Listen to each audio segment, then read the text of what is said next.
Morning. Welcome to Houston Oasis, everybody. Home to Houston's secular community. My name is Tim Wise. I'm your treasurer. Thank you all for joining us today. For all of our returning attendees and all of our new, welcome. We are going to have a great show for you today. For our musical guests, we have Galveston. Robert Kuhn has been here before, but he's going to regale us with some amazing tunes. Our main talk will be given by Bill Ferguson, also returning. I think you're going to like his motivational speaking style. Let me bring up our core values behind me, which you cannot see because I'm standing in front of it. People are more important beliefs. I want to talk about that one real quick. A lot of people are saying right now that empathy is in short supply, possibly across the world, but definitely in America right now. So it's important, I think, that we remember why empathy is important, because instead of thinking about beliefs and our principles, we should start being a little more polite to each other. Ooh. We'll get to that, and then we do have a short couple announcements for our community moment and a quick reading or information from our very own Will Judy. But first, we're going to open up with some songs from Galveston. Robert, take it away.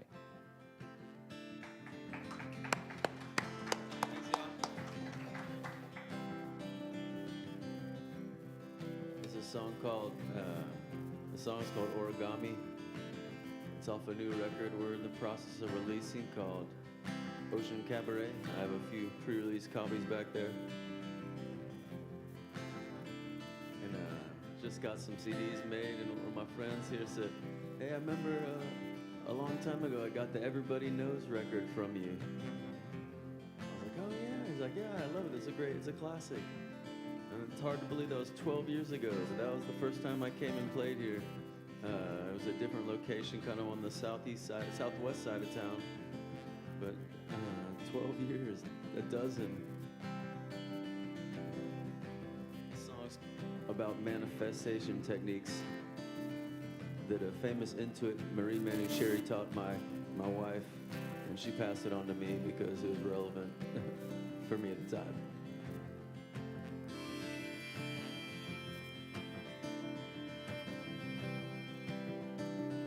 And what she was saying is, you can ask these little what-if questions, and she made me a list of them too. She said, give your husband these words, these little lists of things to say. Say, what if? And like, what if you want, what if you're happy in life? What if everything's working out? What if I keep going? What if I can let go and surrender? All these things, and it's like a little mind hack, I guess, to make you envision the things you want to see in your life. And I don't know if it works, but I think so. I just put it in this song, so every time I sing it, I get a little dose of the medicine, you know?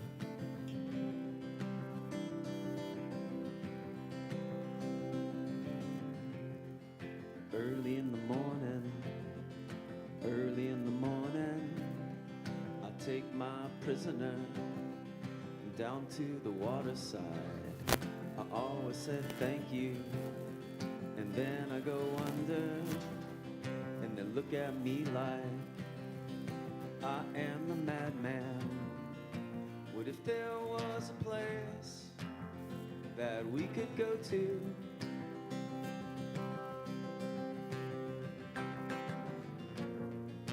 What if there was a way to get there? What if I surrender?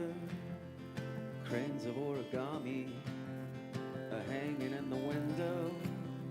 Despite what they say in the streets, it still looks much the same. The landlords are selling, the rents are raising. We got to keep on moving. What if there was a place that we could go to?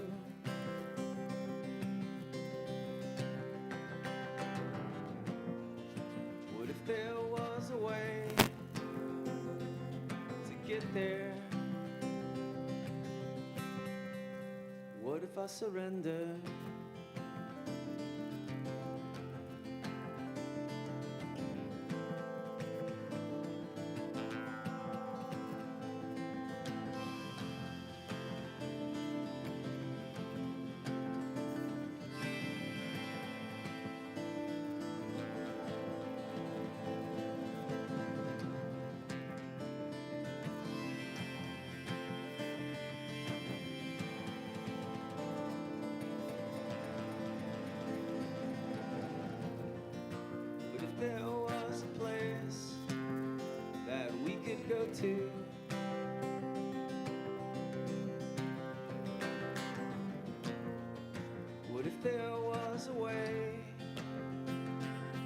get there.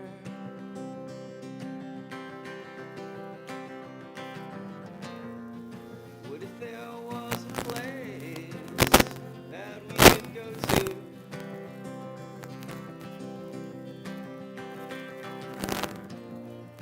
What if there was a way to get there? What if I surrender?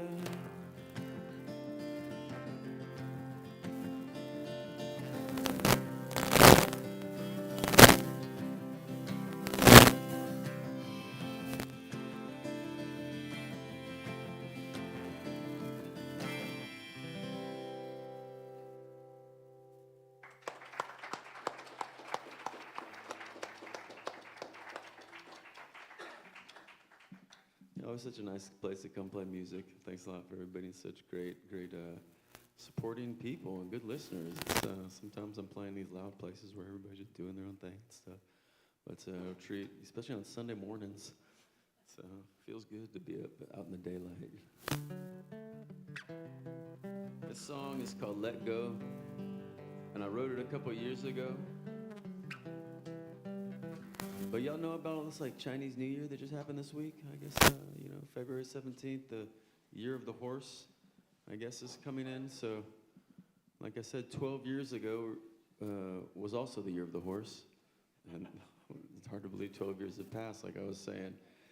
But that was when I released that album, Everybody Knows. And I heard, I was listening to y'all listen to the radio station KPFT, the community radio station. I was listening to that, and they were talking about their 56th birthday is coming up, because I was driving to Houston. I live in Galveston. It doesn't really come in so good down there. But I was driving up and listening to the radio, and they were talking about their 56th birthday. And I played at their 44th birthday 12 years ago. I was like, 56? Man, that was, you know what I'm saying? Anyway, The Year of the Horse, this song's kind of about that. I didn't really realize it when I wrote it, but a lot of times you just write songs, you don't really know what they're about, but that's kind of what it's about right now.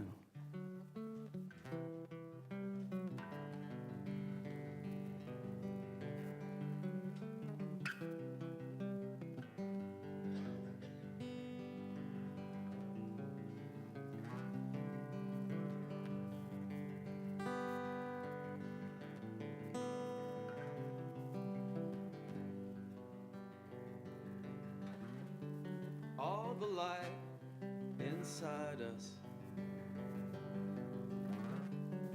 we're all on your side. All the ships are rising, it's the will of the tide. Then I heard the voice and had no choice but to listen.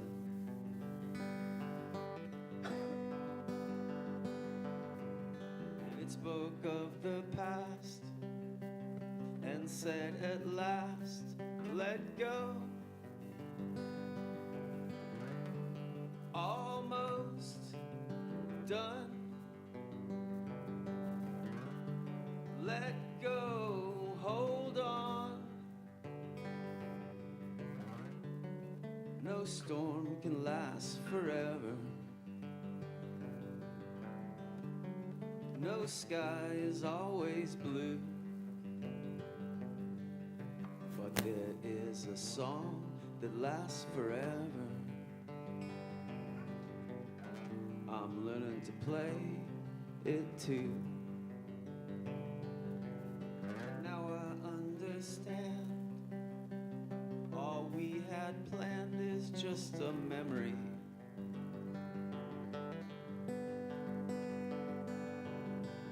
And as I walked away, I heard it say, let go. Almost done. Let go, hold on.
That was Galveston. He will be back later in the show for us. Thank you so much.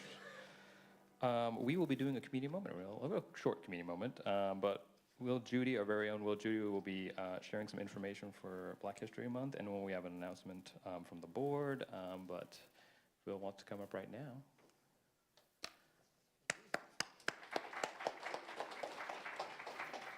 Hey.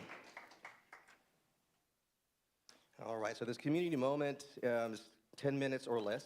Mine will be less. On anything that kind of interests you, or a movie you saw, a poem that you read. And I'm going to give a community moment on a book I read, Black Free Thinkers by Dr. Christopher Cameron. He's actually spoken here at Oasis 2 times, the last time being, I think, 2.5 years ago. Yeah, I befriended him. He's an amazing guy, great, interesting story. But he is a professor a professor of history at the University of North Carolina at Charlotte, and the founder of the African American Intellectual History Society. So this guy knows what he's doing, and he put a lot of work into this book, and it shows. So let me start by saying that we hear this saying all the time that religiosity is super represented in the African American community. While I'm not here to comment on that, on the nuances of that, what I'm here to talk about is how this book addresses the counter to that point, which I hold dear. How it highlights the many free thought, atheist, secular African Americans through history that are often overlooked. So the story necessarily begins during the slavery times. As brutal as they were, how can non-belief among enslaved people not to be a thing? But the enslavers did try to impose religion upon the enslaved people. It was not successful at first. But with time, it became a thing, and this was called the first and then a second Great Awakening in the 1800s. That's when the roots of, or the seeds of Methodist and Baptist ideas kind of took hold in the 1800s. Again, I'm going to this is a very cursory, very quick rundown of the book. Highly recommend you get this book because it goes deeper into it. And fast forward to the early 1900s. So that's like the World War I era. This was called the New Negro Renaissance era generally, and the Harlem Renaissance specifically. The Harlem Renaissance was about 1917 through 1934. And I love the context that he brings to this book. So real quick, in this era, World War I had just started. So immigration to the United States plummeted. People weren't coming in. There was a big war. It was the biggest world war, or the biggest war at the time. And we were sending mostly men out of the country. So we needed people to work on tanks and guns and manufacturing, just keeping things going here in this country. So there was what's called a Great Migration that happened at this time. So a lot, and just people moved around generally in this country, but there was a big migration of African American people from the South up to the North where the factories were.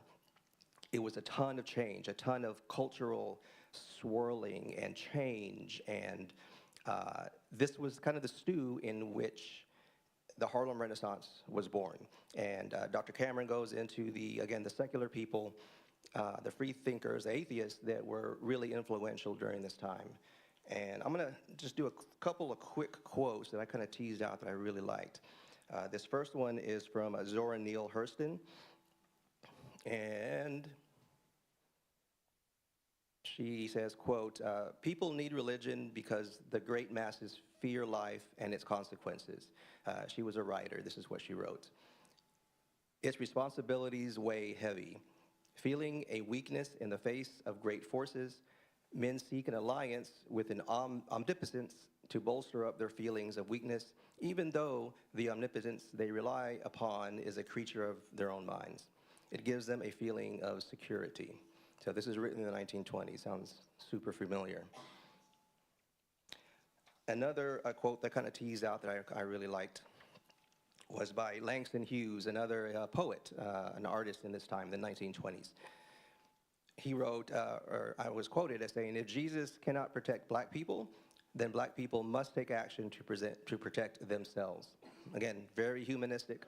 Instead of looking vertical, you're looking horizontal. I vibe with that all day. So fast forward, and again, I'll bring up the word context a lot. He does a great job with putting context to all of this, because that was a historical context. So fast forward to the 1960s, 1970s. Again, big significant changes, which we all know about. NAACP, Brown versus Board of Education in 1954. MLK, Malcolm X. The Black Panthers, which I'm wearing one of their T-shirts. So a lot of what you see in the history books, or read in the history books, see on TV, is these movements were kind of steeped in religiosity and in religion.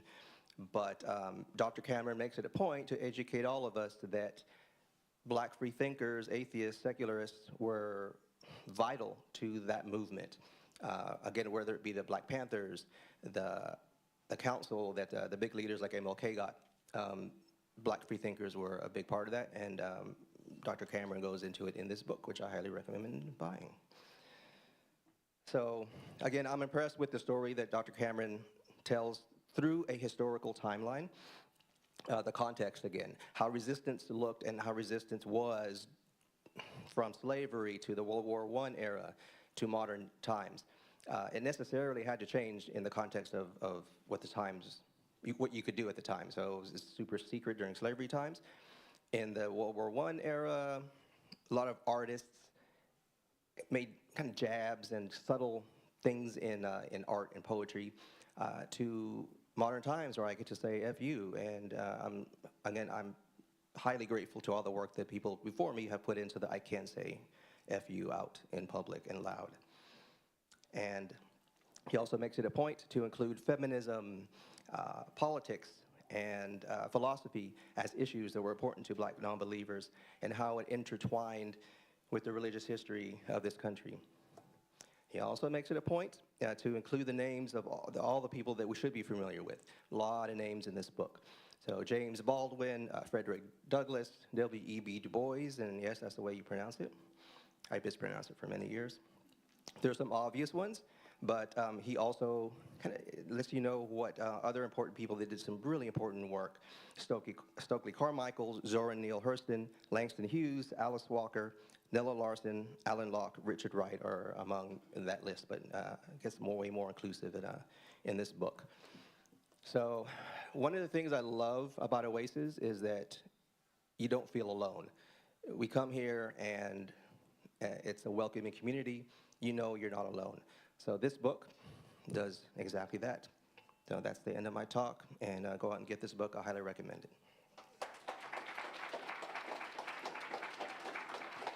Side note, early voting is going on right now. March 3rd is the elections. Thank you, Will. We have a short announcement before we break for coffee. Can I have our new Houston Oasis officers please come to the stage?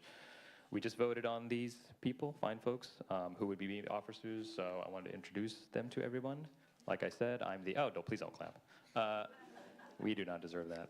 I'm the returning treasurer, Tim Wise. To my right is Jennifer Payton, our new president. Now you clap.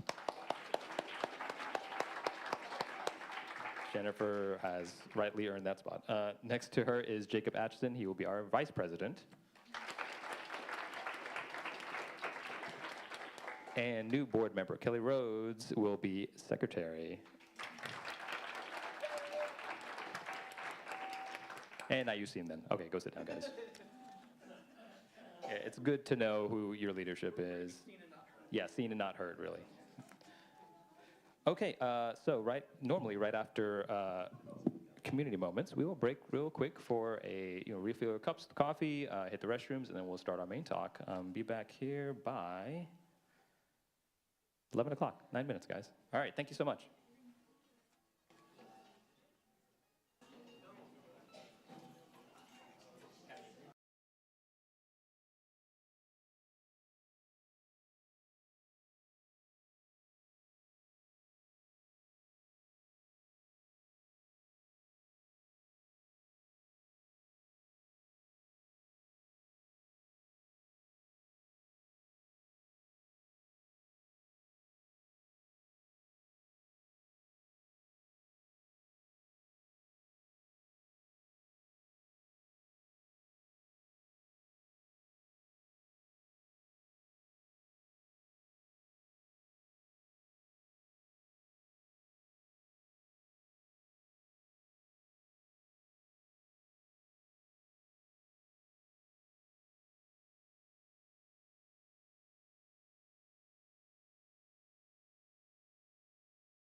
Active in life. Bill is, as you can see on this bio, he's been called the penicillin of psychology. He has been featured on Oprah and recommended by both the New York Times and the Wall Street Journal.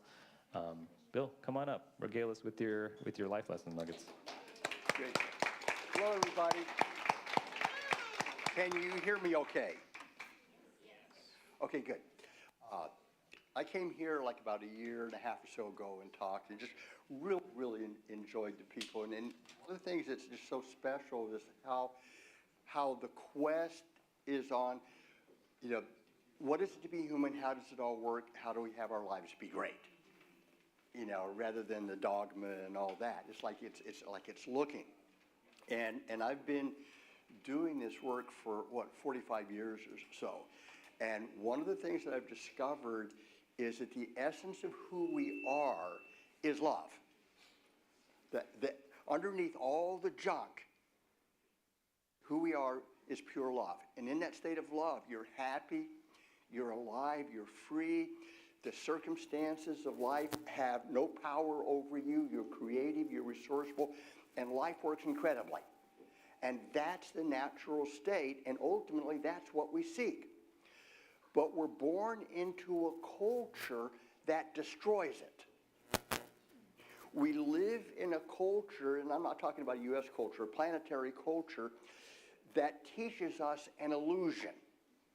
We're taught everything we know, everything we need to know about how to screw up our lives.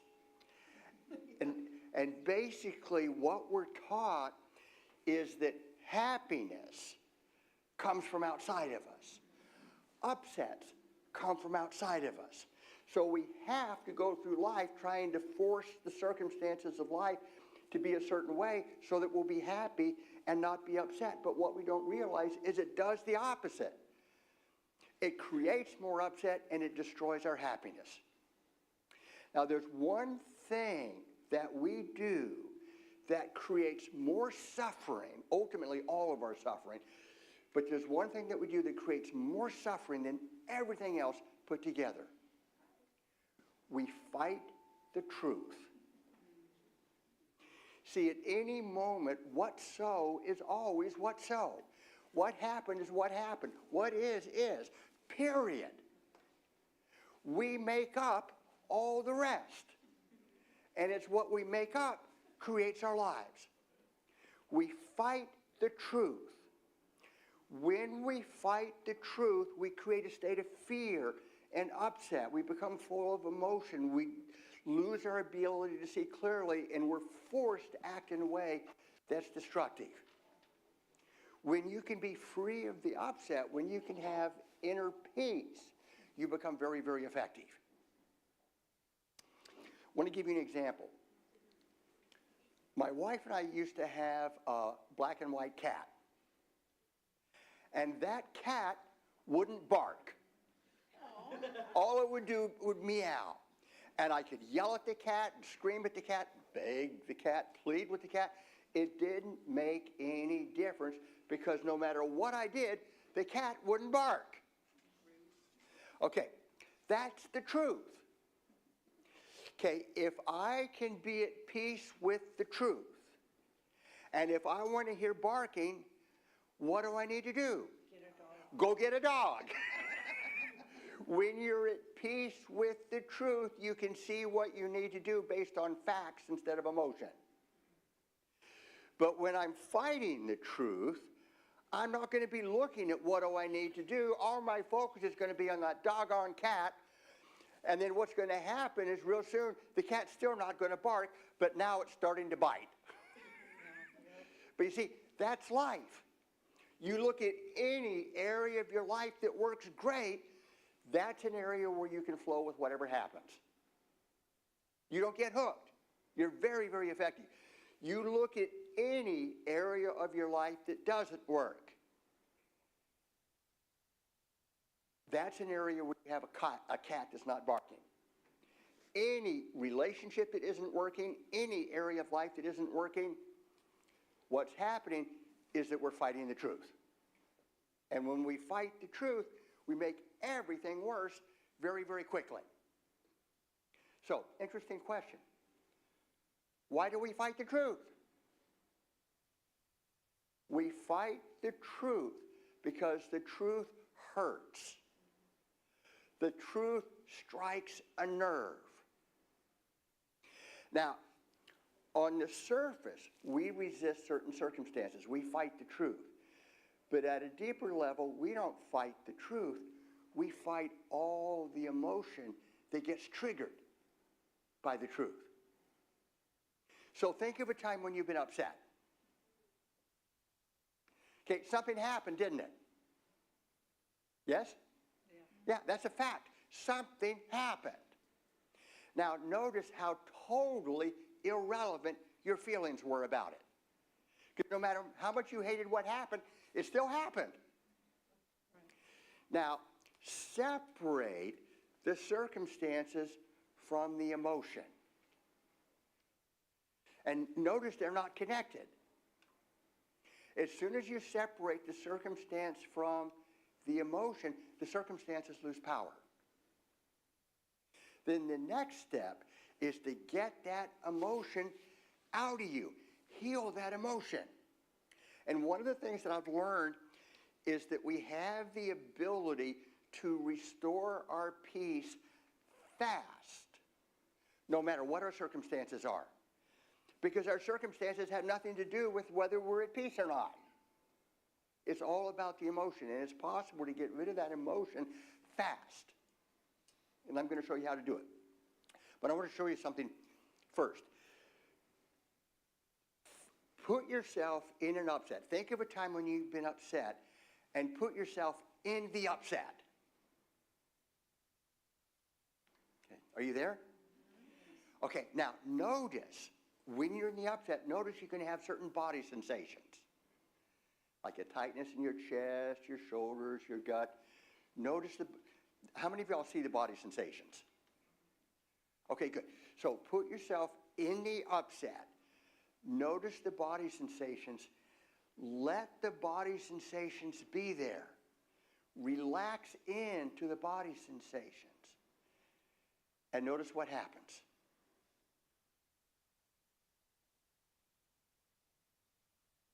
As you relax into them, what happens?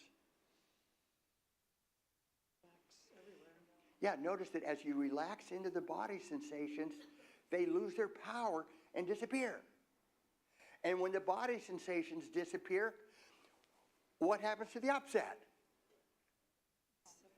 If you look, it disappears too.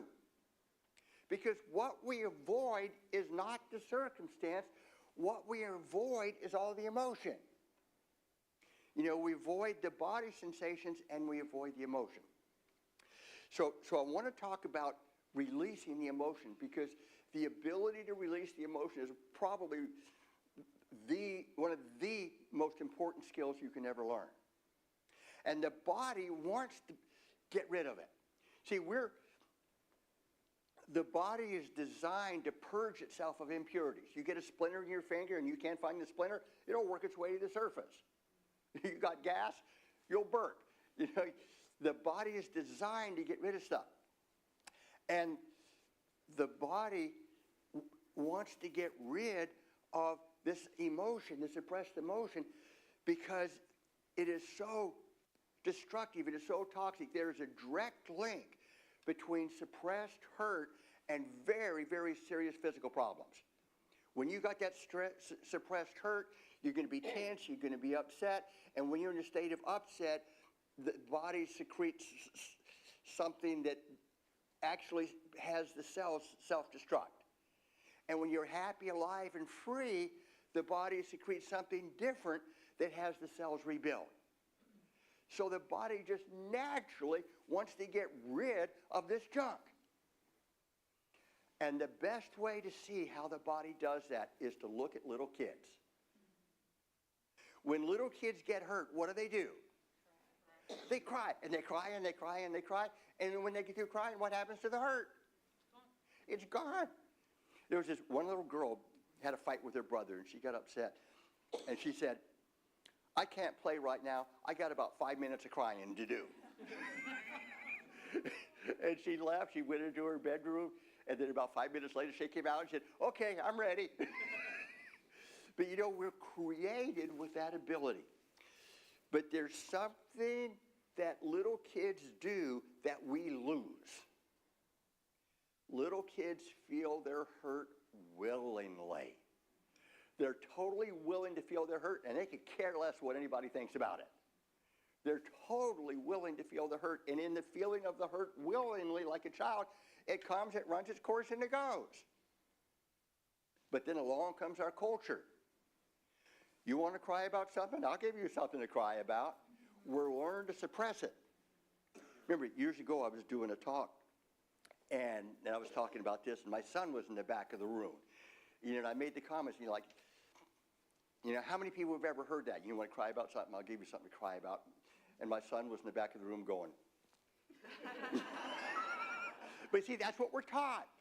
That's what we learn, and then we suppress it. But what we don't realize is that when we suppress it, it doesn't go anywhere. It stays. And anything that triggers it is going to be perceived as a threat. So we're going to have to fight the perceived threat, which then creates more of the very hurt we're trying to escape. So one of the things that's so important is to be willing to feel the hurt. And there was some time in my life, years ago, I learned this very powerfully. I'd been taught men don't cry. I used to be a captain in the Marine Corps, a black belt in karate. I went 25 years without crying. Men don't cry. And somewhere along the line, I learned that not only is it important to be able to cry, it's essential. It's what cleanses your soul. And then something shifted inside of me so that instead of running from the hurt, I would run towards it. I would welcome opportunity to get more junk out of me. And the more I became willing to feel my hurt, the less I needed my walls of protection. And then automatically, as my walls came down, the love that is who I am underneath all the junk came out. And as the love came out, the people around me felt empowered. Their walls came down, and then they gave it right back to me. So out of my being willing to feel the hurt, out of that willingness to be vulnerable, I was able to have a life where I experienced more love than I ever thought possible for any human being to have. Because that's the natural state when you get rid of the junk. So important to be willing to feel the hurt. And there's some steps in doing that. One of the steps is like whenever you get upset, first step, notice you're having an upset. See, that sounds silly, but it's really important because then that takes the focus off of the circumstances to in here. Okay, notice I'm having an upset. Then the next step is to separate the circumstance from the upset. Separate the circumstances from the emotion. It's like notice that they're in different locations. The circumstance is outside of you. The emotion is inside of you. Separate them. The next step is to get that emotion out of you. And the best way to do it is to dive into it, feel it willingly like a child. And when you exaggerate it, you vaporize it. So I'm going to give you an example. Last night, I was thinking about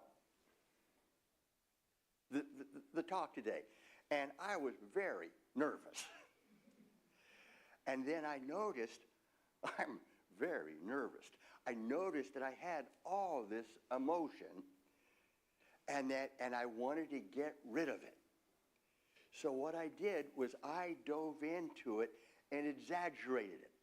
Like this. I'm scared. What am I going to do? I literally exaggerated it. And it lasted about 20 seconds, and then all of a sudden I started laughing. But not laughing because of, I thought of something. It was just an automatic, there was a lightness that came up. And then the emotion disappeared. And I got my peace back.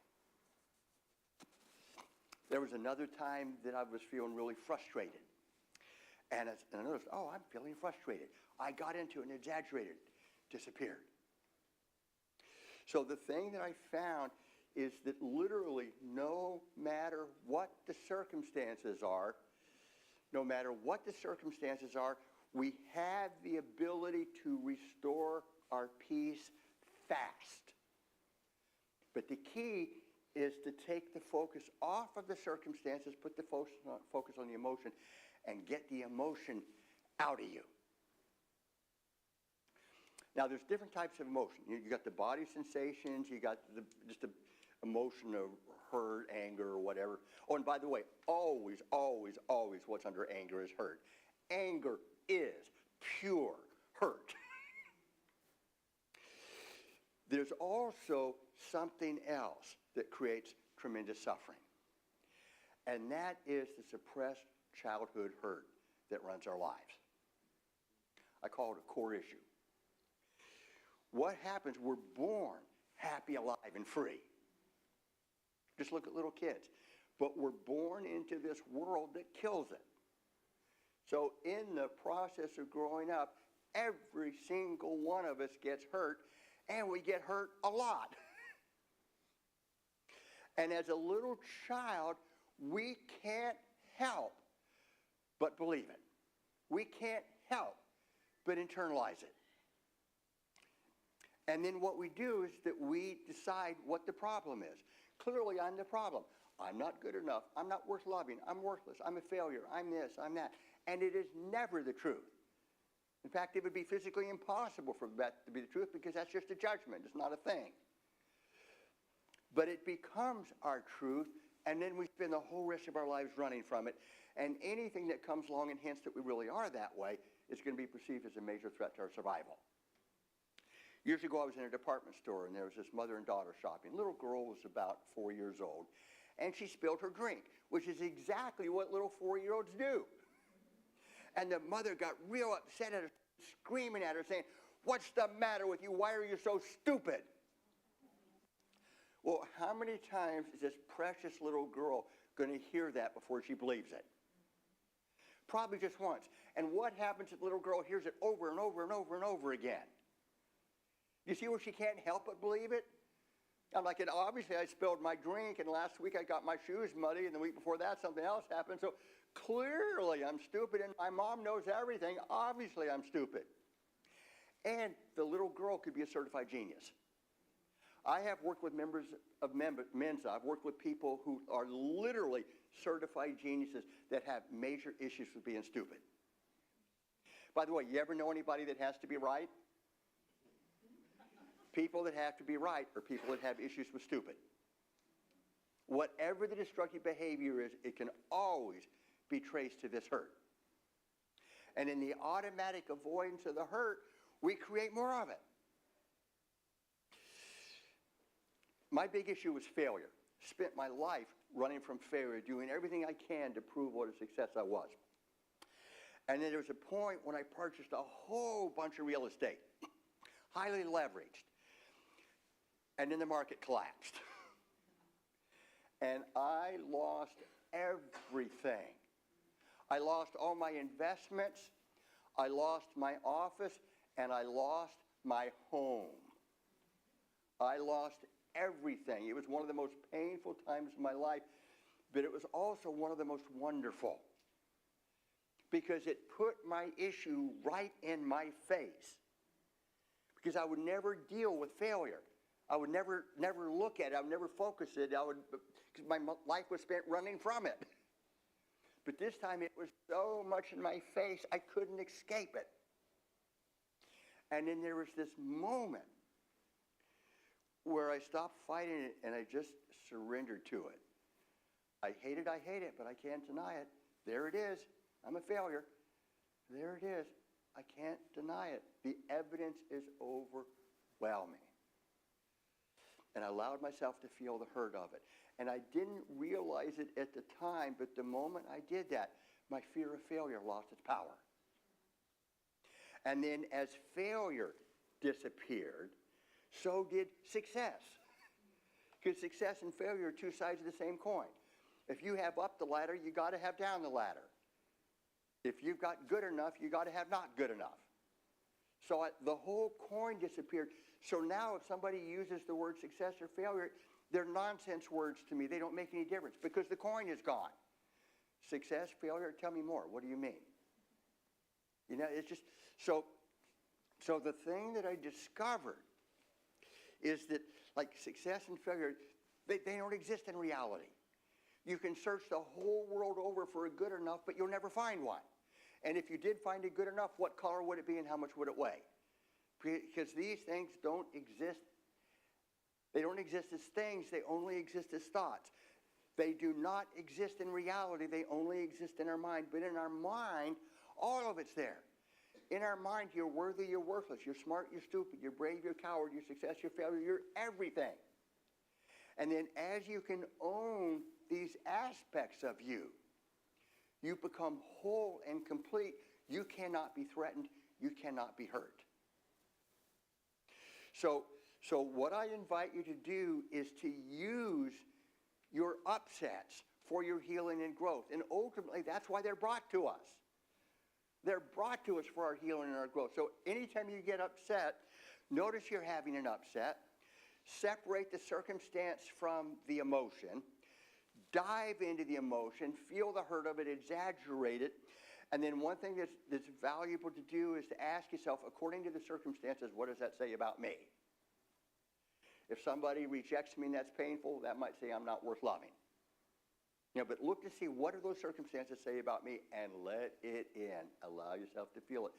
And the more you let it in, the more you allow yourself to feel it, the more it disappears. And then the more we get this stuff out of us, the less there is to get triggered in the future. And as you go through life, life gets better and better and better. So one of the skills that's so important to develop is to develop the ability to restore your peace fast, no matter what your circumstances are. And it can happen, but it's something you got to develop. The other thing is the ability to let go. Now, I suspect very strongly that all of life's lessons ultimately are brought to us so that we can learn how to let go and trust. And there's two, because the more you can let go and trust, life works fine. When we get the ego involved, we fight, resist, hang on, withdraw, and mess everything up. So letting go, there's two elements in letting go. The first one is trusting. But it's not trusting that things are going to turn out like you want, because very often things don't turn out like we want. It's trusting that no matter how it turns out, we'll be fine. And trusting is also telling the truth. How many of y'all ever had difficult times and then noticed that after the difficult times were gone, you were fine? Difficult times are temporary. They're always temporary, and they're brought to us for our healing and our growth. Difficult times are not bad. They're good. And one of the things that I've noticed in my life is that every difficult time has been followed by something great. I had to go through the difficult time to gain the awareness, to gain the healing, to change my direction that was needed to have the rest of my life be great.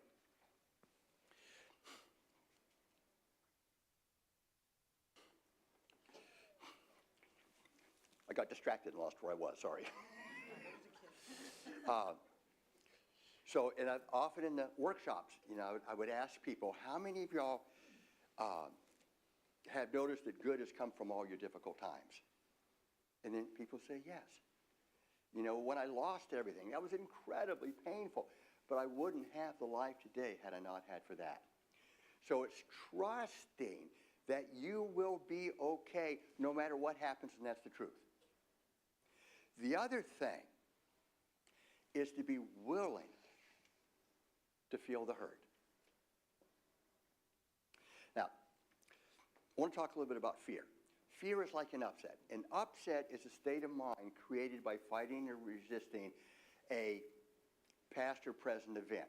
A fear is created by fighting and resisting a future event. So if I have a fear of losing somebody, I'm resisting the future event called losing the person. The more I resist losing the person, the bigger my fear. The bigger my fear, the more I'm threatened. The more I'm threatened, the more I act destructively. I hang on, I get upset easy, I'll do what I do. But I will act in a way that will tend to bring to me the very thing I fear. So whatever we fear, we tend to create. So to have any fear lose its power, you got to be willing for the fear to come true. Not in your actions, but in your heart. In my actions, I'm going to do everything I can to make sure my fear doesn't come true. I'm going to do everything I can to create an environment where she feels so loved she never want to go. But if she goes, she goes. I'll be fine. That's what letting go is. Letting go is being willing for anything to happen. But keep in mind, the willingness is a state of mind totally separate from the action. The willingness is what removes the fear and the upset so you can see what action you need to take. You want barking? Get a dog. You see, but when you're at peace, you see. It is possible to create a life more wonderful than you can imagine. But it takes looking at life in a very, very different way. We need to develop our ability to let go and trust, to restore our peace. And then there are other things too, but it's like that by far is the most important. And one thing for me, I work with people individually, and if you're interested in doing any work with me, I have a website, masteryoflife.com, that has a lot of great information on it. And also, if you're interested, you can go to the website, and there's a place where you can schedule a free 30-minute session with me, where we can look at your life and see what's not working and what needs to be done. So anyway, I have very, very, very much enjoyed being with y'all. It's just a joy. Y'all are really wonderful people. So thank you.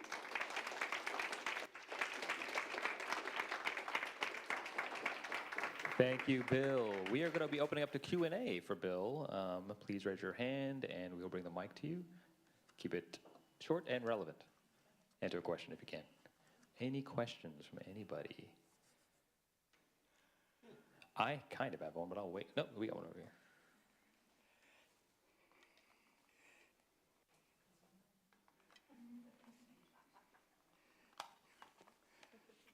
Hello. What happens when an event is happening consistently? If something happens consistently, there's some kind of pattern, but ultimately there's going to be this deeper hurt, the childhood hurt, that forces you to act in a way that will bring it to you. So if I'm running from the hurt of not worth loving, I'm always going to have an issue with rejection, and I'm going to act in a way that will forever bring rejection to me. You know, if you have an issue with stupid, forever people are going to be making you wrong. When we got that nerve, it will be triggered, and we will act in a way that will create the very circumstances that we need to heal it. It's like I needed to heal failure, but before I could ever face it, I had to fail so big, it was in my face, I couldn't escape it. But you see, it kept showing up, but I couldn't deal with it. And then finally, I did. So if there's something painful that keeps showing up in your life, put yourself in that hurt, and then ask yourself, according to the emotion, not according to facts, but according to the emotion, what do those circumstances say about you? And look for the words of not okay that are the most painful, because the more painful the words, the more they run your life. And remember, don't look for the truth, because when you're dealing with this stuff, you're not dealing with facts. You're dealing with emotion. The other thing is, like, when you have peace, you can make decisions and take action based on facts. When we don't have peace, facts are irrelevant. It's all about avoidance of emotion. which forces destructive behavior and the pattern continues. That make sense? Good. So anybody else have a question? Yes. So I'm kind of curious. It sounds very que sera, sera. You know, what will be, and it feels like that kind of would remove some motivation. You know, let's say that I want to, be successful, or I want, my house to be more organized. Like things are going to happen beyond my control that may or may not. So then, just don't worry about it. If I'm going to get it done, it will, and if I won't. Yeah, oh well. no, very, very, very, very good point, because it is not that at all. One of the keys in living in the experience of love is you want to create a great life. You want to go for your dreams. You want to make things happen. The letting go is a state of mind that frees you up so that you can see what action you take to make things happen. It's like it's strictly a state of mind. And then you go full speed to create a great life, go full speed to handle the areas of your life that aren't working, go full speed to have your dreams come true. It's like there's no inaction. It just allows you to be very, very effective in what you do. Great. Hi.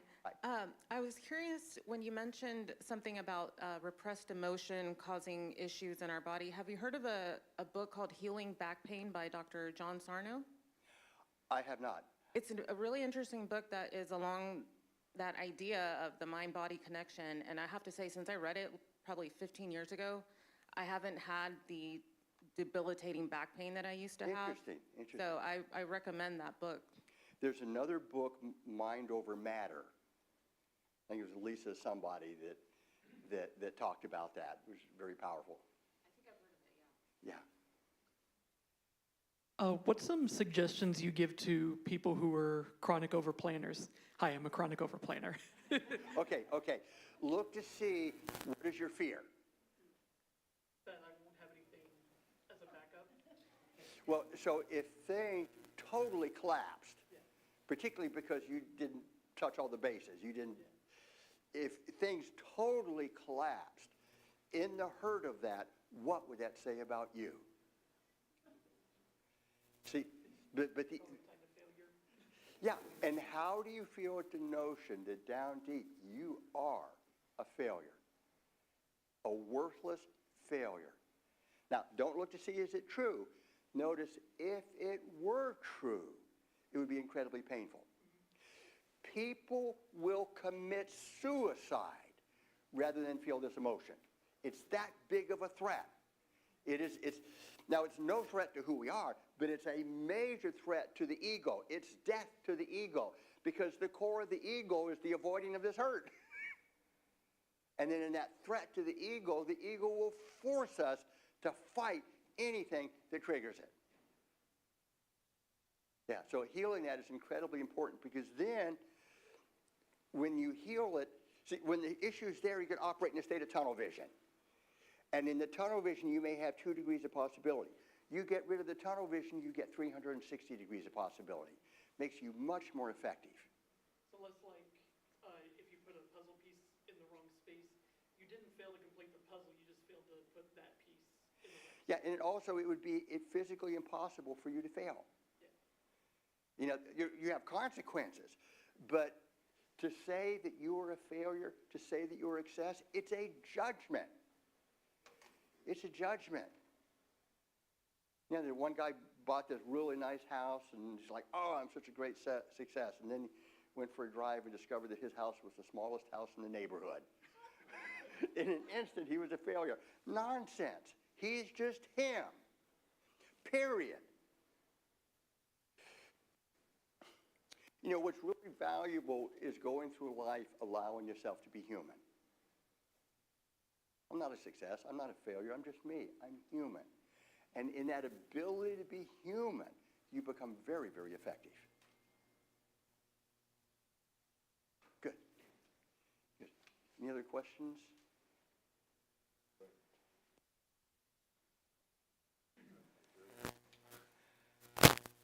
Just curious, Bill, have you been able to apply this concept to grief?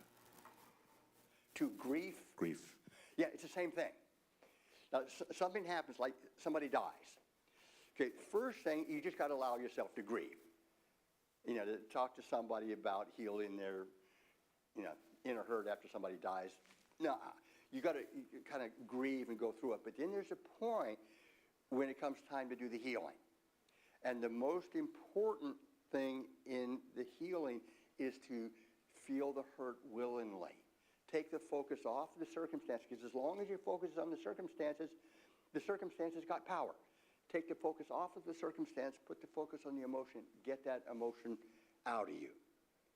And it may be that what's being triggered is a core issue. Like I lose somebody and I felt loved by her, and now that love's not there anymore. And if that's painful, I don't have the love anymore, what does it say about me? I'm not worth loving. So it may be there's the deeper hurt, and it may be there's just the loss. But the main thing is to grieve, and then when you're ready to do the deeper healing, then dive into it feeling willingly like a child, deliberately and purposely. And that hurt can release very, very fast. And also, when it comes to grief, you can expect to have waves of hurt. It comes up, you heal it, and then later you get another wave. That's okay. Just each time you get that wave of hurt, heal it, release it. And again, the more we get that hurt out of us, the less there is to get triggered in the future. Good. If we're out of time? Okay. Well,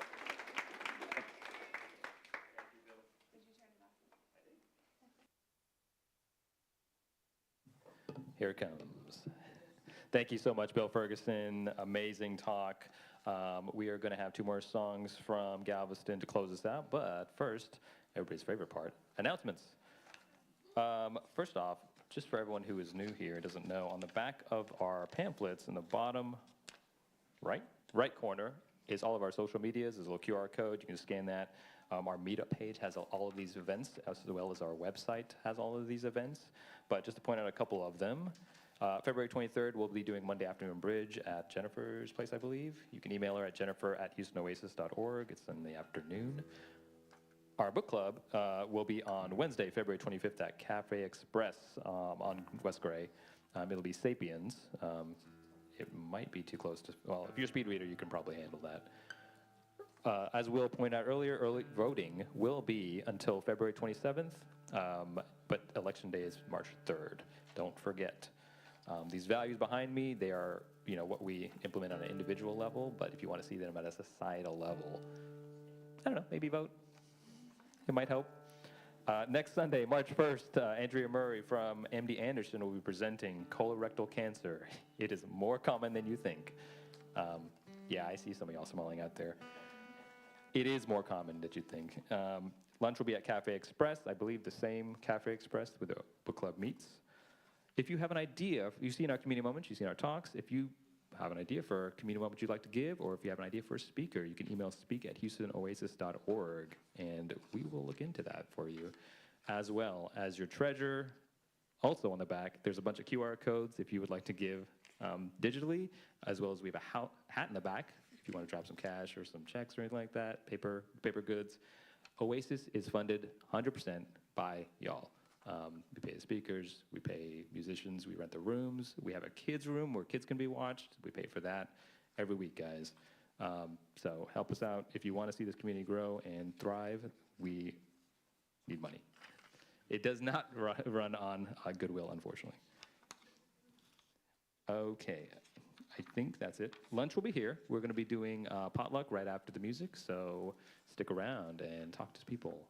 We'll have the conversation continue. Take it away, Galveston. Thank y'all.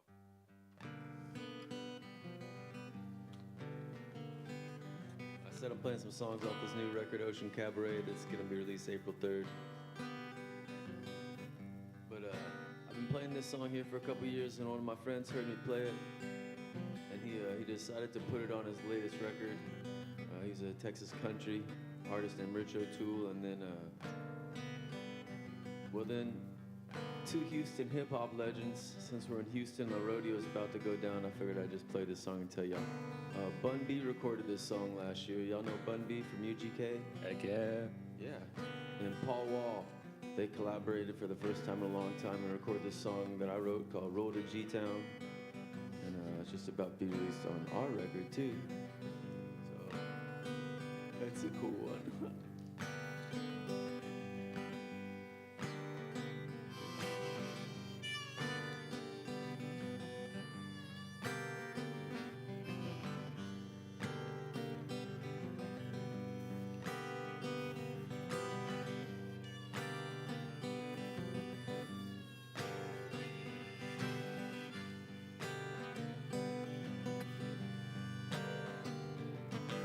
Take my money and roll to G-Town,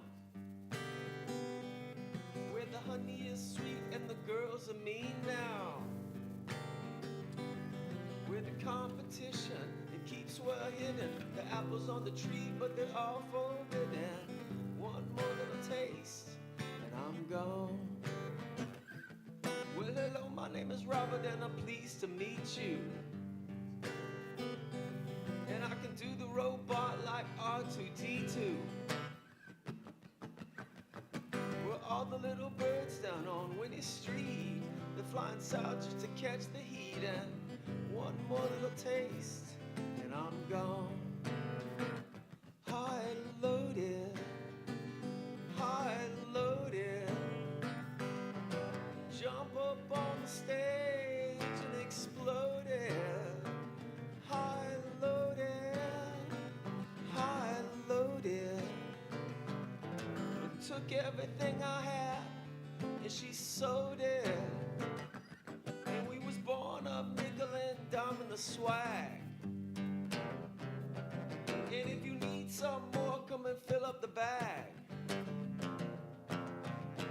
The moral of the story is they out to get you. And if they're stepping up, then my sister, I with you.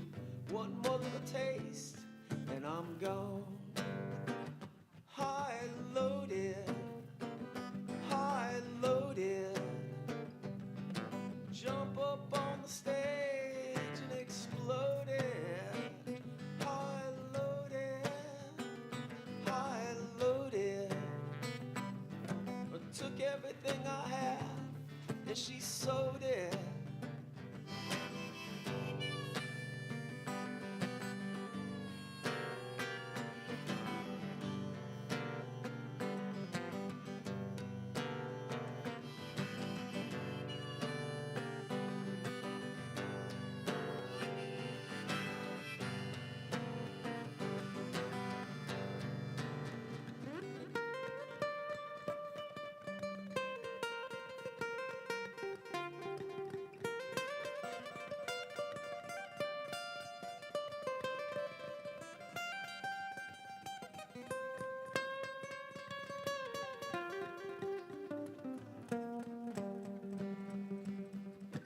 Take my money and roll to G-Town. I'm gonna take my money and roll to G-Town. I'm gonna take my money and roll to G-Town. I'm gonna take my money and roll to G-Town. I'm gonna take my money and roll to G-Town. I'm gonna take my money and roll to G-Town. So, Paul Wall's verses, it goes like this, is pretty cool. He says, well, I'm rolling down 45 South with blood on my teeth and a blunt in my mouth. Between the seawall, the P-wall's about to get real, y'all. What you feel, y'all? Yeah. I'm gonna take my money and roll to G-Town.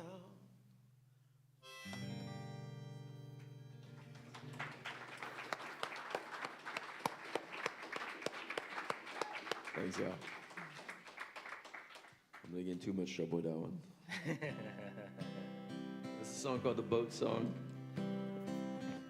I was playing it this weekend. We were up in Austin, San Marcos, yesterday. And I had a friend there, and they said, Robert, you have, I've been listening to music, and I can tell you have something called an avoidance attachment issue. After she heard this song, I said, "What does that mean?" And she explained to me what that means. But it's just about wanting to get away sometimes, and sometimes getting away, which you can do, even though you have an avoidance attachment disorder. You can still do it. It's called the boat song.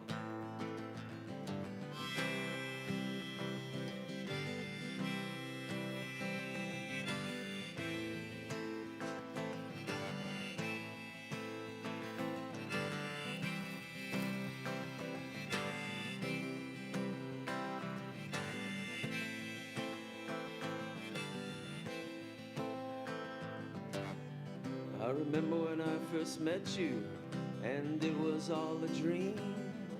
Then when I awoke, I'd forgotten everything. I saw the lightning strike, I heard the thunder roll. The only thing that matters now is love. But you're changing. Well, I'm changing too. It's what we're all going through. And I'm grateful for everything we have. But I've had enough. I'm going out on a boat.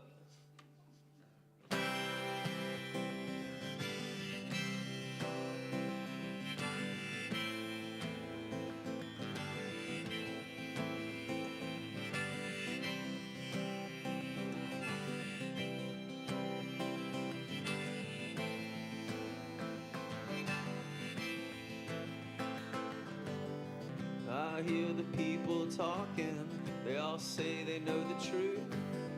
The only thing I know is that I am confused. They tell us what to think, they tell us what to say.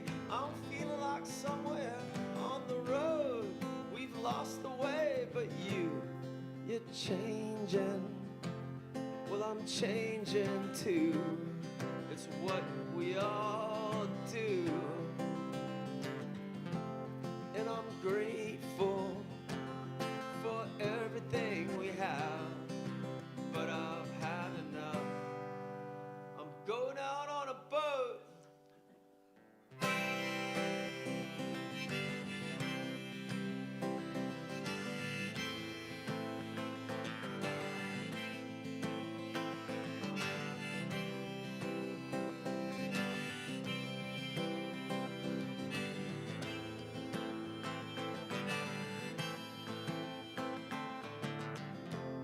So I'm waiting for time to pass, but it passes slow.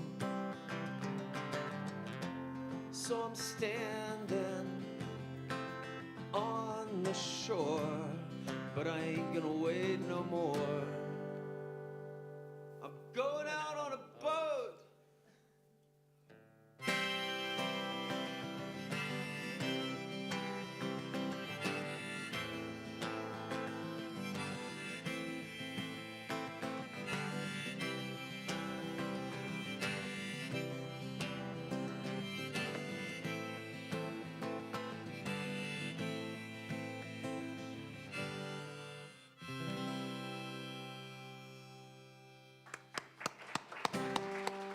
Galveston. New album, Ocean Cabaret, drops April 3rd. Thank you so much, Robert. All right, before we break for the potluck, quick shout out to the first timers. It can be hard, we understand, to stride into a new community. So kudos to you, and to our regulars, show them some love and be welcoming and accepting. All right, we will see y'all next week. We'll put up a couple of tables and not all the chairs, and then we'll get the food set out. Thank you, everybody.